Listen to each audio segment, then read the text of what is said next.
Good afternoon and welcome to the channel. My name is Beena and this wonderful little fella here is of course Walter. Hope you're doing well. It is Sunday the 2nd of March 2025 I think. Yes it is. Believe in yourself. Kite. Oh, there's quite a few actually. There are 1, 2, 3 up above me and one just there. That's a good start to the video. Yeah, it's Sunday. It's a beautiful day. Look, everyone.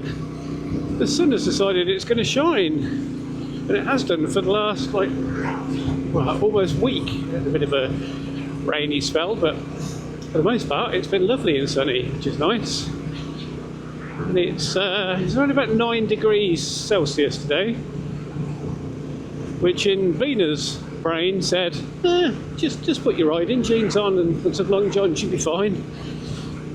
Mental note, ignore Beena's brain. It's a little bit nippy around the old legs. Top half's fine, heated gloves are on, a little tiny bit chilly. But never mind, we'll survive, it's not freezing.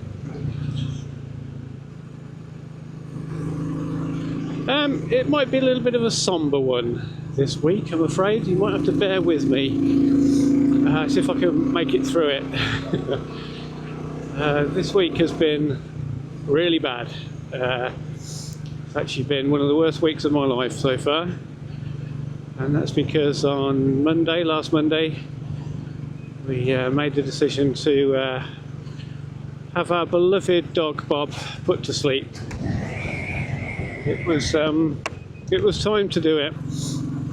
His quality of life was had reached that tipping point where it was kinder for him to go. So that's what we did.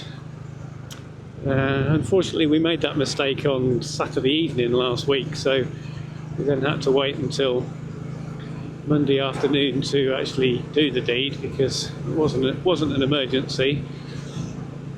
And we wanted his regular vet who had seen over the last 13 years to do it because he's comfortable with her. So we had to wait around for a day and a half with the full knowledge that he was no longer going to be with us, which was pretty heart-wrenching, I have to say. But we did take that opportunity to give him a good send-off, so as much as we could with his failing health, we did all of his favourite things. He got to spend his last night tucked up in our bed with us, which he hasn't done for a few years. And he had all of his favourite food, got lots of cuddles and kisses. I was told he was a good dog on numerous occasions. And then last Monday, 2:10 in the afternoon, he was put to sleep whilst we were cuddling him and kissing him and telling him we loved him and he was a good boy and feeding him his favourite treats. So it was a good send-off, but it was incredibly sad, and as you can imagine, Mrs. Beena and I were absolutely heartbroken. But yeah, so that was a bit of an end of an era. And like I say, it's probably the worst day of my life so far, which may sound a little bit strange when you know that I've lost family members. I've had grandparents die, I've had one of my parents die, aunties and uncles, friends have gone, but this one really hit me hard. And I guess it's because Mrs. Beena and I don't have children, which was a conscious choice. Because we're not keen. And also we both had sort of iffy upbringing, so we didn't really want to repeat that, pass on any baggage to any potential children, as well as not really wanting to bring any children into this world at the moment for obvious reasons. So yeah, so because we didn't have any children, and we don't have any children, where should we go? Let's go this way. He was kind of like our furry son.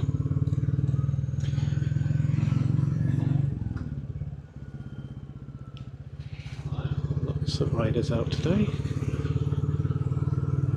So yeah, it was almost like saying goodbye to a son, I imagine. I mean, he was very much part of our family. Did everything with us. We both work from home, so he's constantly with us, which has left a massive hole, obviously, in our lives, because you know, he was, when I was sat working at my computer all day, he was laid at my feet with me, and every time I got up to do things, he'd come with me. We'd chat with each other. We wouldn't chat with each other. It's crazy. I'd chat to him all day, talk to him about stuff, as you do. If you've got a pet, if you're a pet owner, you know. So yeah, it's the house is very, very empty right now. It's very sad times.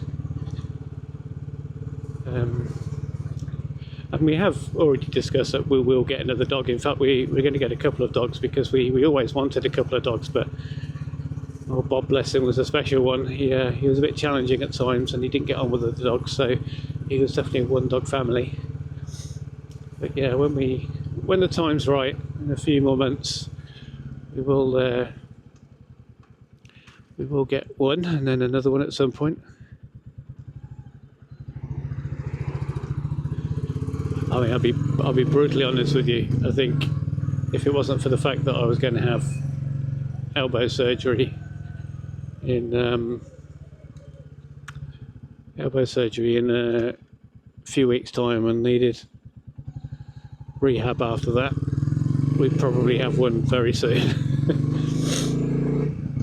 But no, it'll wait. And in the meantime, we can go and do some of the things that we weren't really able to do, because we didn't like to leave him.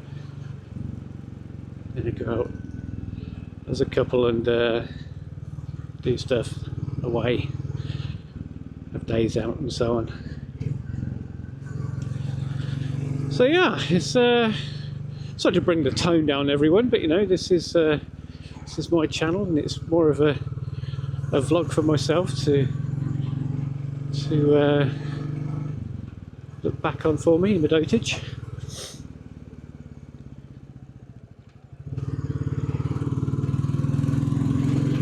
But it's kind of interesting in a way.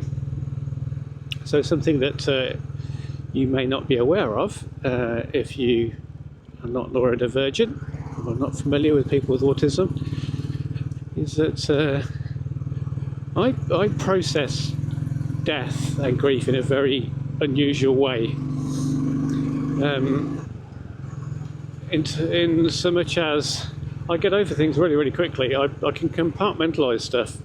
And it's not like I'm pushing down the grief and the loss to fester in a little ball somewhere deep in my psyche, which will come out later in life and manifest itself in me going on a killing spree or anything. I can just very easily say, okay, that's that done with. Just move on.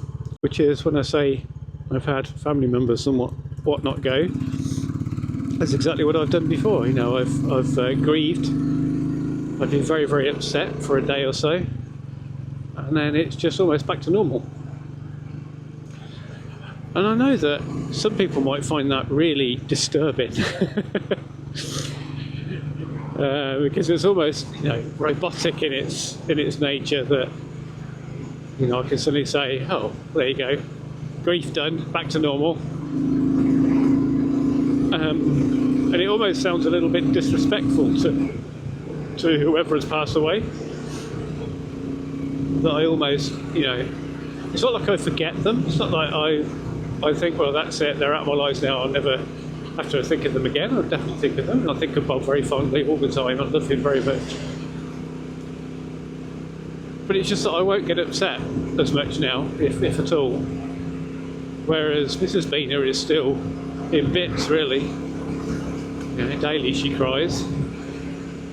And misses him, and I miss him very much, but for me it's just almost like business as usual now.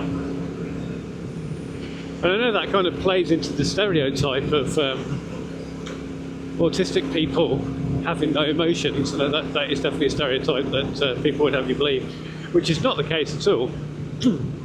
In fact, autistic people do tend to have very exaggerated emotions. So they'll have exactly the same emotions as neurotypical people. It's just that they will experience them to a much higher degree sometimes. So some things which maybe wouldn't bother regular people, an autistic person might get very distressed about it.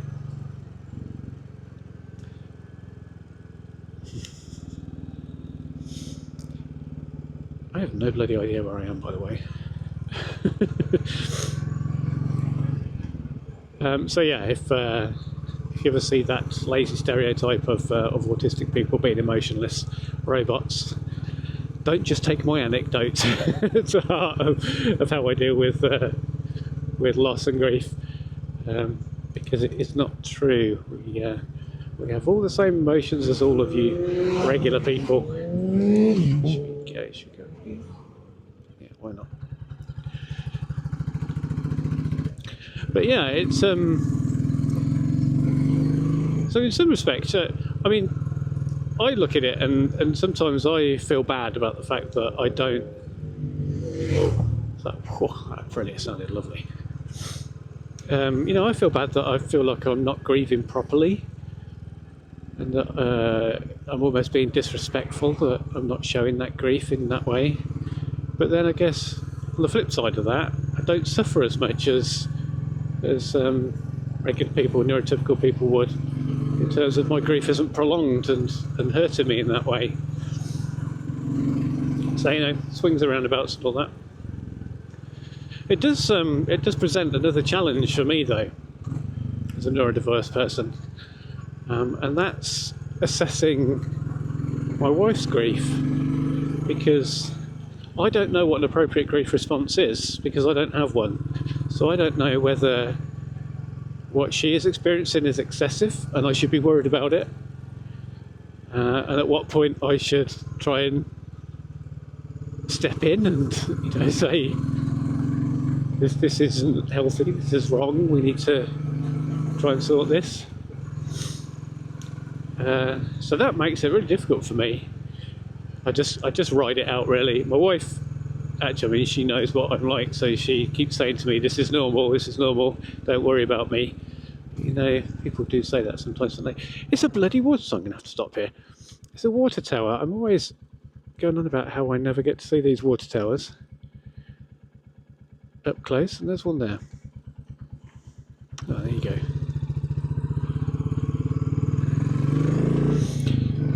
So yeah, that's a tricky part for me, and this is going to sound really awful, and you know, it's I guess it kind of reflects badly on me, but it's not my fault. It is the autism, but when I see people expressing their grief excessively, in my view, in my opinion, in my autistic opinion, I almost find it annoying. Because I don't understand why neurotypical people aren't able to rationalise what has happened and then move on again with their lives. So it almost becomes a little bit annoying for me, and that sounds terrible. I appreciate that sounds terrible, and it's not done out of any kind of malicious intent. It's just the way my brain's wired. I mean, obviously I feel incredibly sorry and sad for people who grieve like that, my wife included. It's just my stupid brain will just go, why are you being like that? Stop it now. But I am still being very supportive, obviously, and I'm not voicing any of these opinions because, you know, I'm not a monster.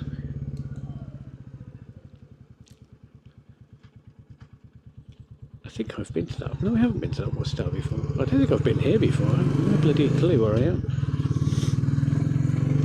It's nice though.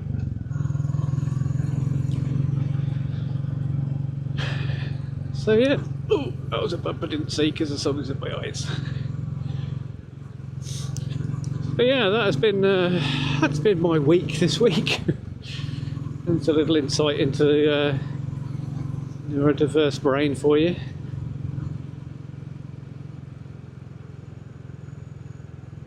Oh, it's just very tricky to see. It doesn't really come out on camera, does it? Because the camera's exposure will account for this bright sun, but my eyes won't. Oh, excuse the sniffing, but as always, it is cold. Oh, it's a nice view. Oh, very nice.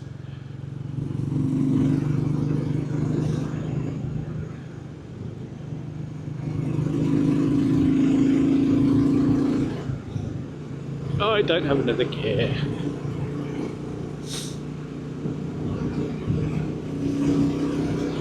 And of course, the other thing that, as a neurodiverse person, loss does have an impact on is routines. So, you know, as autistic people, we like our routines, and any break in that routine is it's not good for us, because it upsets us.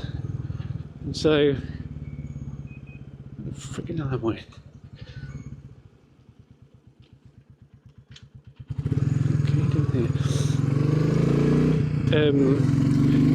So yeah, having lovely Bob gone now has messed with the routine that I've had for the last 13 years, and that's hard to deal with.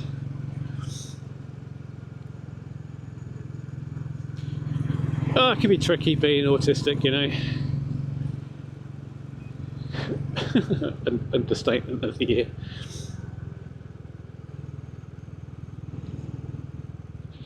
Mind you, it can be tricky being... Oh, just a big loop there, haven't I? It can be tricky being neurotypical as well, can't it, I guess?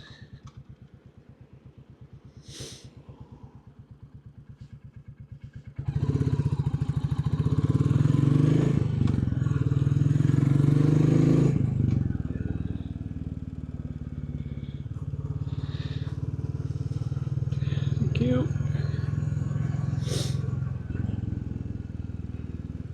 Aside from that, I mean, I don't really have any news from the rest of the week. Obviously, it's been a bit of a strange one.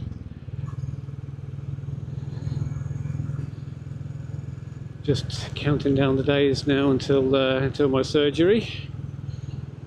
God, I can't wait for that, because sweet baby Jesus and the orphans, my elbow is bad at the moment. I was kind of hoping with Bob going that it would improve a little bit, because I was having to pick him up probably 20-30 times a day, because of his disabilities,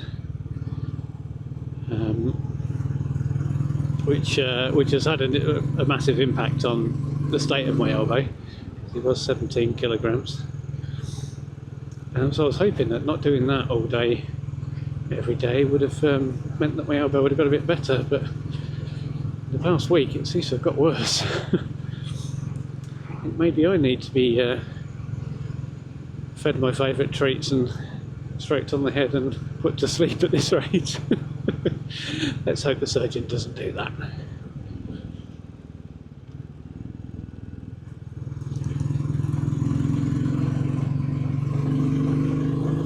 Sorry if I'm a bit stilted here. It's very difficult to see where I'm going. I did come out at midday here, just gone midday, 1 o'clock-ish, to try and avoid the low sun, but we are still in winter, aren't we? So it is still quite low. This way. Yeah.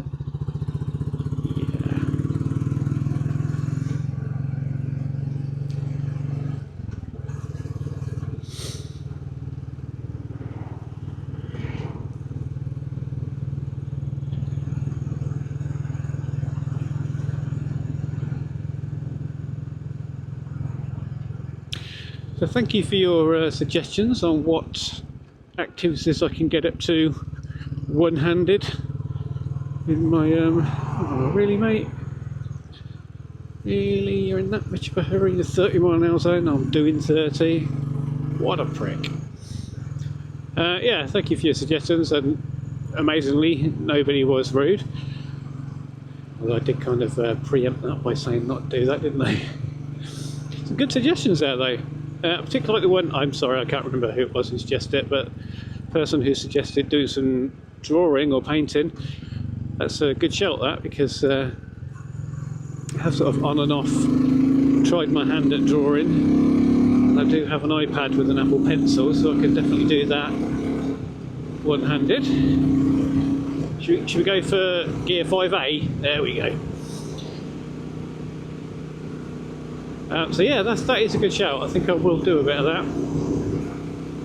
There's some other good ones as well, which completely slipped my mind as right now. Yeah, thank you for that. Hopefully the weather will stay like this for the next few weeks, and I'll be able to get out and do lots of nice walks. Although I don't really mind walking when it's raining and cold, to be perfectly honest. In fact, I prefer it over when it's really hot. Not a big fan of hot weather, especially being a bald man.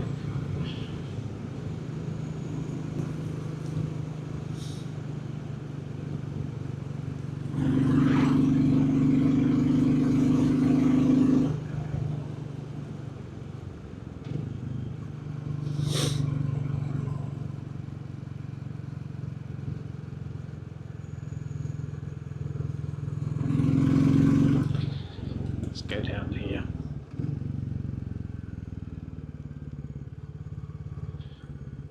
Oh, here we go. There's the front wheel of wash out there. There's always a big patch of gravel there.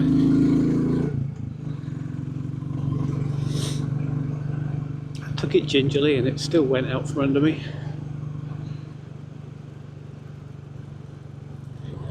Oh, it'd be lovely when spring has sprung and we got some blossoms on the trees and the leaves come back again. Looks beautiful down this way.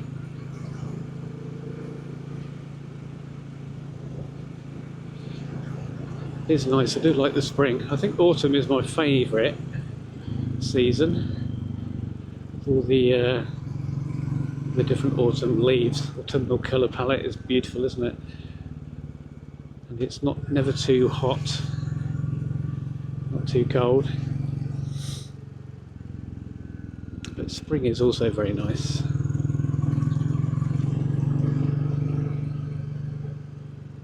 Could do a classic YouTuber thing here, couldn't I? What's your favourite season? Put it in the comments.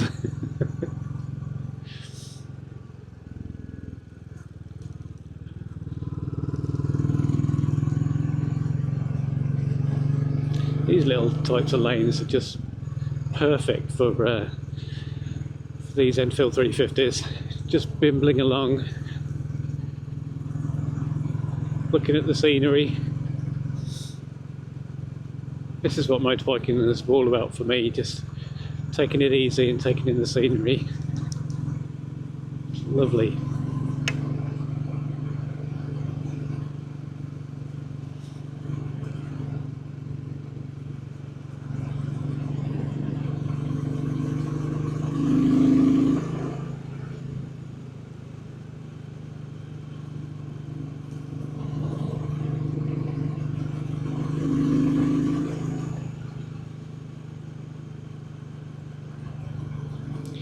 Should have brought my drone out with me, shouldn't I?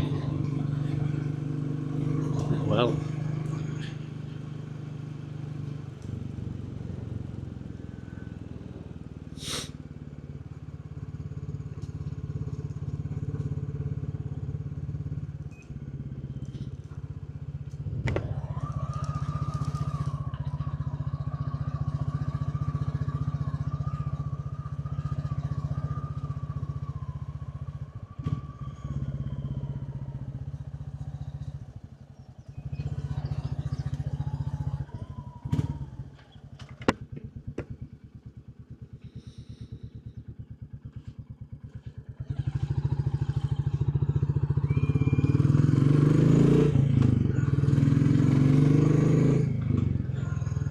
It is a little bit chilly around my legs, but it is so nice to have just like regular trousers on rather than big bulky winter waterproof jobbies with lining in, big thick lining in.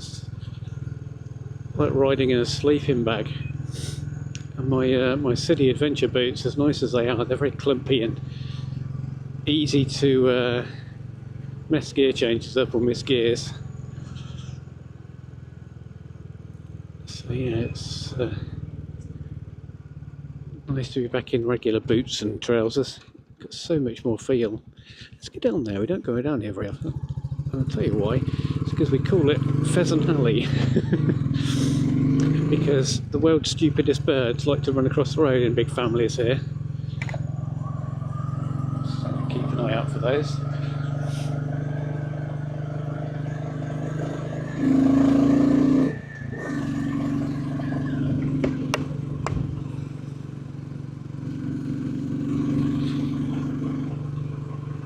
Pretty though, with all the dappled sunlight. Or rather you than me.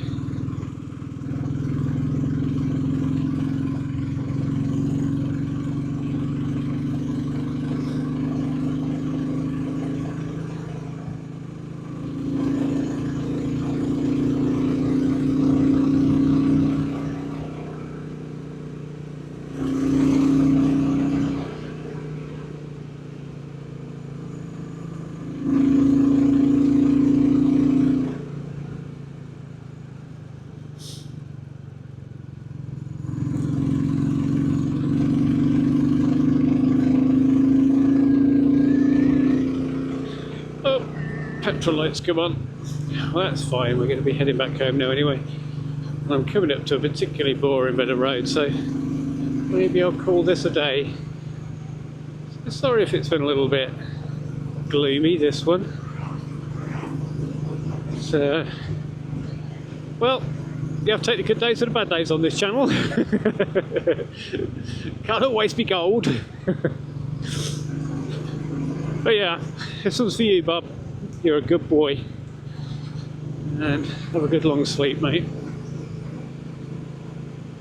And if you're out and about on your bikes this week, everyone, enjoy the nice weather if you have it. Stay safe, keep the shiny side up, and I will see you in the next one. Bye.